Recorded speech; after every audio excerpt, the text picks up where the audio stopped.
10-mile-long natural gas pipeline in northern Greenville County is now getting some pushback.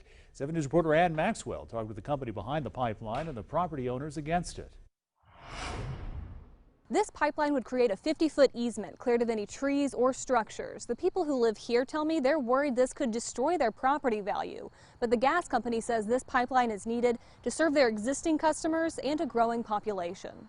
Piedmont Natural Gas, which is owned by Duke Energy, sent a letter to state regulators in July notifying them of a plan to extend natural gas pipeline, line 201, by 10 miles from Taylor's to Travelers Rest. In September, Sharon Hendricks says she also got a letter from P&G saying they would be surveying her property. We all thought that it was going to be so we could get natural gas, but little did we know they're looking to take at over half of my property if the pipeline goes through. She says this Travelers Rest land has been in her family for more than a century.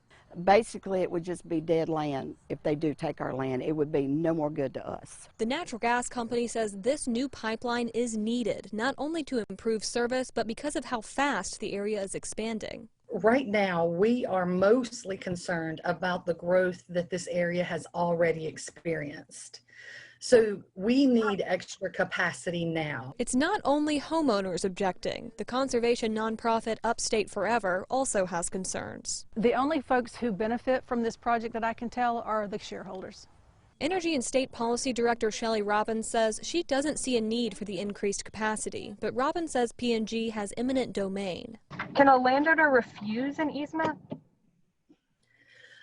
That is even too early and maybe not even relevant, because that's all part of negotiations.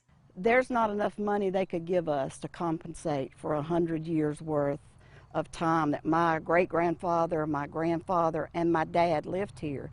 You can't buy that with money. The company says they're looking into technology to safely hold an open house on this issue. In Travelers Rest, Ann Maxwell, 7 News. That company spokesperson says the plan has not been finalized and construction would be at least a year away.